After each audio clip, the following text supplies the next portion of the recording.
Здравствуйте все! Добро пожаловать на канал Магия Песка. Мои дорогие зрители, с вами, как всегда, ваша Ольга. Всех вас сердечно благодарю за то, что вы со мной зашли на мой канал, смотрите это видео, за вашу невероятную и теплую поддержку в комментариях, лайками, за вашу помощь, мои хорошие. Земной вам поклон. Сегодня у нас будет отсыпочка на такую тему. Кто испытывает к вам чувства и какого рода эти чувства? Загадайте, пожалуйста, на себя. Ни о ком думать не надо, просто загадайте на себя. И песочек сам все покажет. Я прошу высшие силы дать мне возможность ответить на все ваши вопросы и послать для вас только самую важную, нужную и полезную информацию.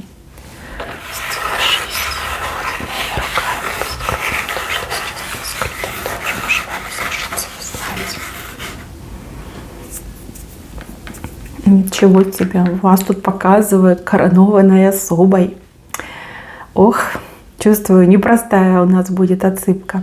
Мои хорошие, отсыпка общая. Пожалуйста, об этом не забывайте. Чужого не берите, но и свое не пропускайте. Здесь, видите, много сегментов и разных людей показали. Вот. У кого-то отыграются все эти люди, у кого-то отыграется частично. Вот. По поводу вас. Показали вас коронованной особой.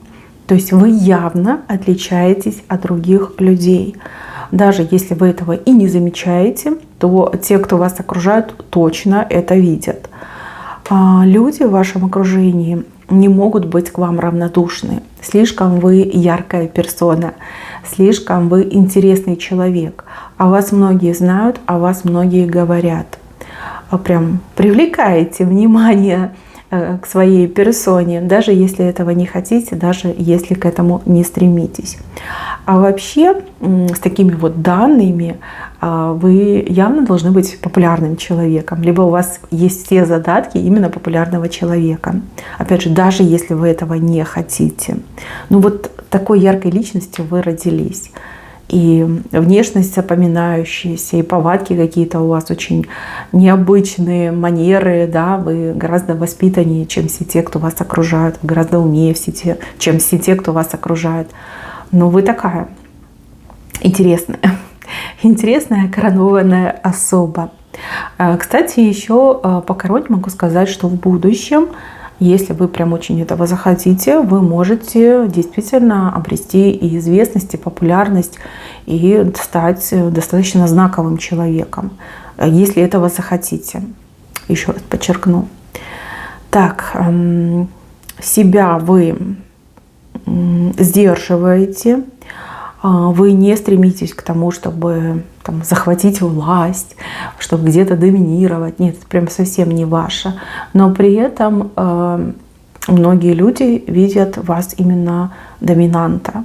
Да? Вот, с вашими-то знаниями, с вашими личными качествами. Вот, да, люди прям видят, что вы гораздо сильнее, умнее, к вам тянутся, с вами хотят сотрудничать. Так, теперь чувства. Ну вот мужчину показывают рядом. У кого-то отыграется, что это ваш муж, либо ваш парень, либо мужчина, с кем у вас взаимная симпатия. Ну, якобы взаимная симпатия.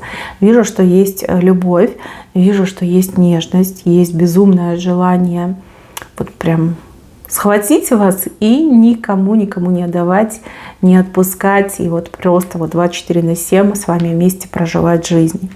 Да, человек действительно вас любит, человек видит вас своим солнцем, да, самой яркой звездой своей жизни. И человек благодарен судьбе за то, что вы вместе, за то, что вы его выбрали, за то, что вы на него обратили внимание. Ну, за то, что взаимностью отвечаете. В общем, опять же, вы все разные, у каждого свои отношения. Вот, прям сердечко с вами вместе радуется. Хоть вы иногда можете и ссориться, и можете как-то обижаться друг на друга, но все равно у него сердечко прям на вас стучит, очень громко, чечетку отстукивает вот на столечко. Даже если вы много-много лет вместе, все равно до сих пор неравнодушен, до сих пор вы все как единственная любовь всей его жизни, и кроме вас никого не надо. Вот так мне идет. Это любовь, это настоящая любовь. Может быть, человек об этом не говорит, может быть, человек там не показывает. Ну, не все умеют любовь показывать, либо не каждый сможет о любви сказать. Но, тем не менее, показали, что это любовь. Тот, кто рядом, тот, кто нравится, тот, с кем вы вместе, он вас действительно любит. Любит по-настоящему.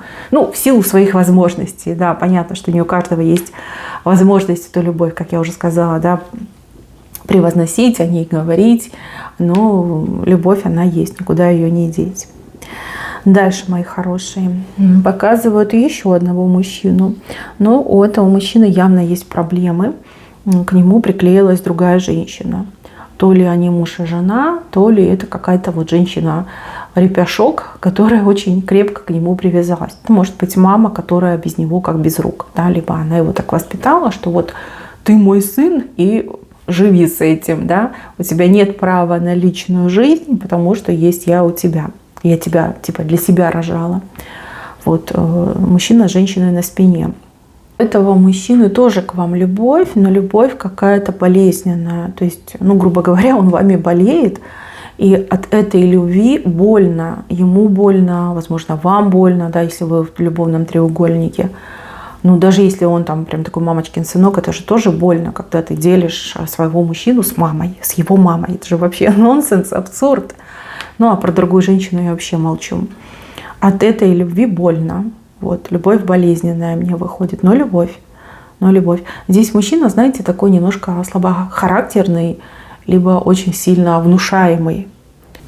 Вот, грубо говоря, вот эта болезненная любовь, она вся из-за него. Будь он посмелее, будь он поактивнее, будь он погорячее, порешительней, возможно, любовь была бы счастливая, но никак не болезненная. Но в данном случае показывает, что эта любовь приносит боль. Боль ему, либо боль ему и вам. Вот. Женщина-репях, он может ее от себя оторвать, но не делает, понимаете, не делает. Понятно, что все люди разные, причины тоже могут быть разные. Но в данном конкретном случае показали, что он даже и не пытается сейчас эту женщину-репях от себя оторвать. И это прям фу-фу-фу, неправильно и глупо. Да? Глупо. Надо жить здесь и сейчас, надо любить, надо счастливым быть.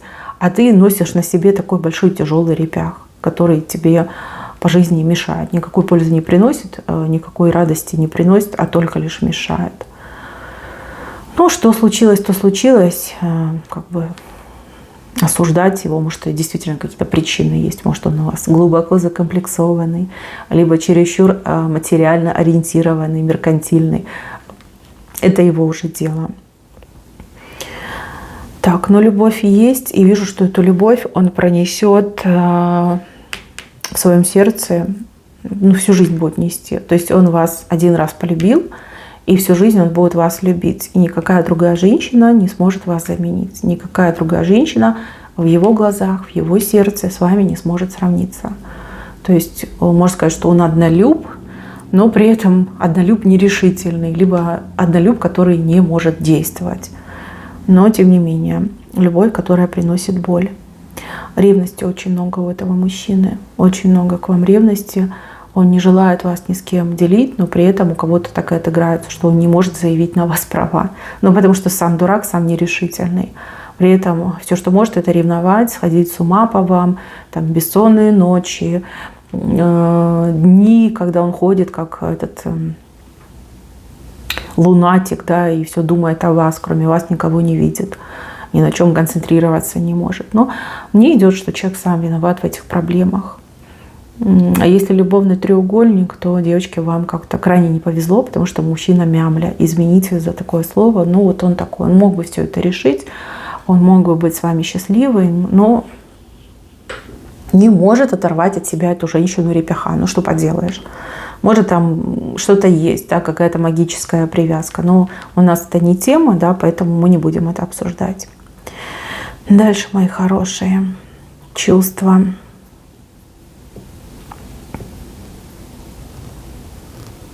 Тут вами какая-то женщина восхищается. Восхищается, пример с вас берет. И вы для нее прям самый близкий человек. Возможно, даже это ваша мама. То есть вы, например, очень отличаетесь от своей мамы, потому что вы человек яркий, деятельный, активный, решительный. За словом в карман не лезете и ничего не боитесь. А ваша мама, например, не такая. Она там, например, мягкая, там, добрая, податливая.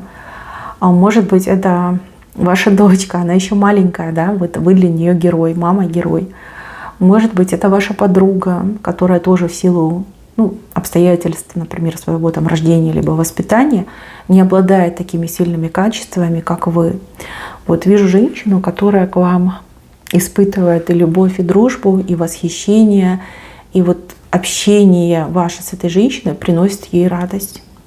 То есть она благодарна судьбе, что в ее жизни есть такая подруга, либо у нее такая прекрасная дочь, либо наоборот у нее такая прекрасная мама, как вы. Это очень мило, это очень трогательно, это прям до слез. Очень верный, добрый и любящий человечек. Если подруга, я вас прям от всего сердца поздравляю, потому что такую подругу можно всю жизнь прожить и не нажить. А вам уже повезло. Человек, который способен ради вас на серьезные поступки, жертвы, даже в ущерб себе, она может вам что-то сделать, либо для вас сделать. Очень классный знак, мне нравится. Напротив этой женщины стоит другая, с искаженным лицом.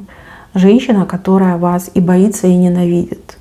Опять же, может быть, это женщина, вот этот репях, да?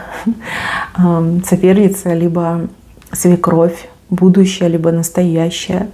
Может быть, это какая-то конкурентка там у вас на работе, может, в бизнесе вашем. Женщина, у которой искаженное лицо.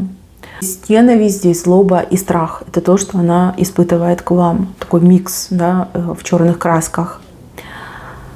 Она бы, не знаю, душу, наверное, бы свою продала, лишь бы дали ей возможность от вас избавиться. Но поскольку так это не работает, да, ей приходится либо маску перед вами носить, либо, скрипя зубами, как-то с вами там общаться, взаимодействовать. А на самом деле она бы вот прям порвала зубами, бы погрызла. Много злобы, очень много злобы. Но почему-то она вас боится. Я не могу сказать, почему, в чем заключается ее страх. Но страх очень сильный, прям такой животный страх. Иногда она прям, знаете, готова бежать без оглядки. Настолько сильно боится. Но и в то же время, опять же, вот эта ненависть, она внахлёст идет. И она такая, сейчас я сделаю, в таком ключе. Такой человек может и магичить против вас. Такой человек может и сплетни о вас распускать. Такой человек может даже на какие-то ухищрения, преступные действия пойти, чтобы вам навредить. Такое фу-фу, безобразное. С этой женщиной нужно быть, конечно, поосторожней. Нужно себя защищать, нужно быть всегда начеку. И знаете, еще мне что идет?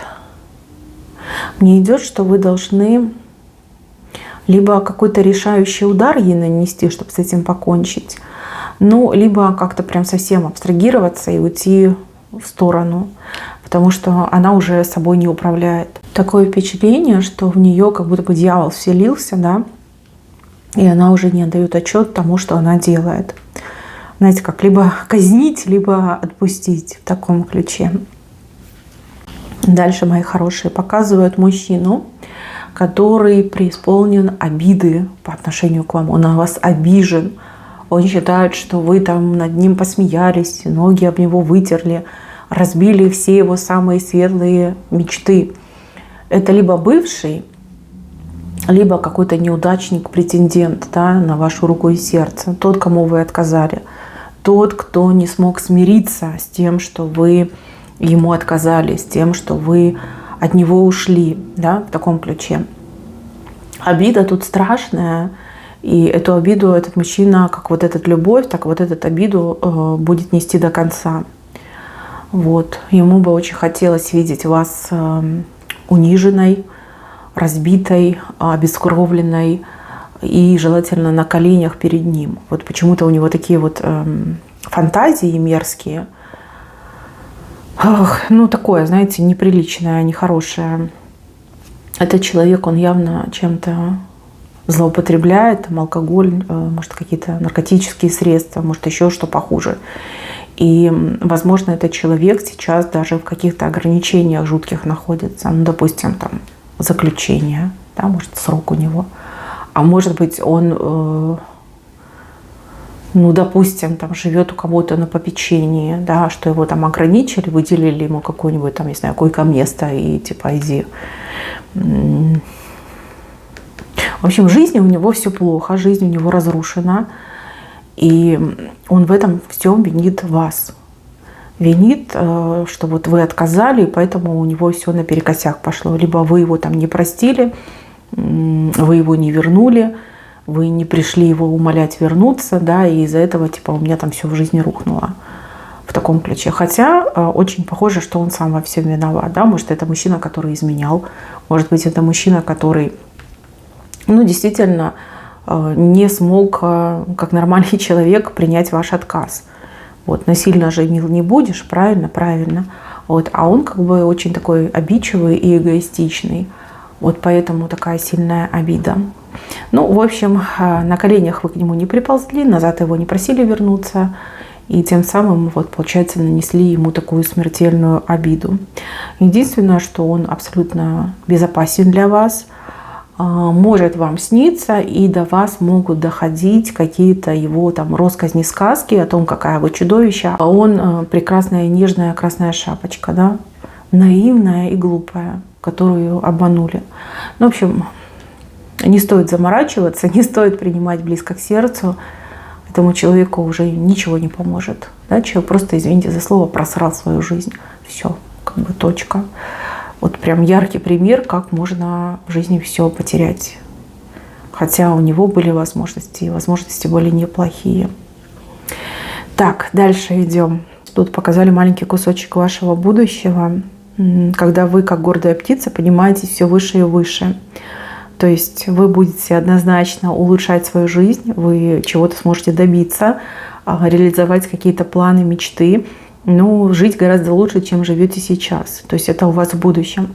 И по мере того, как вы будете подниматься все выше и выше, будут появляться разные люди. Одни из них будут вам аплодировать в ладоши, восхищаться, удивляться,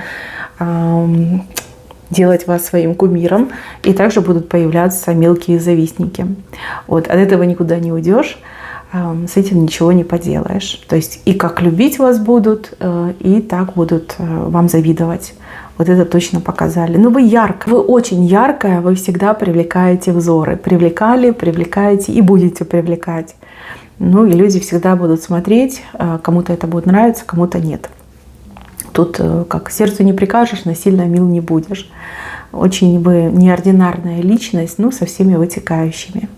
Так, мои хорошие, на этом все. Берегите себя. Всем спасибо за внимание. Всем пока-пока.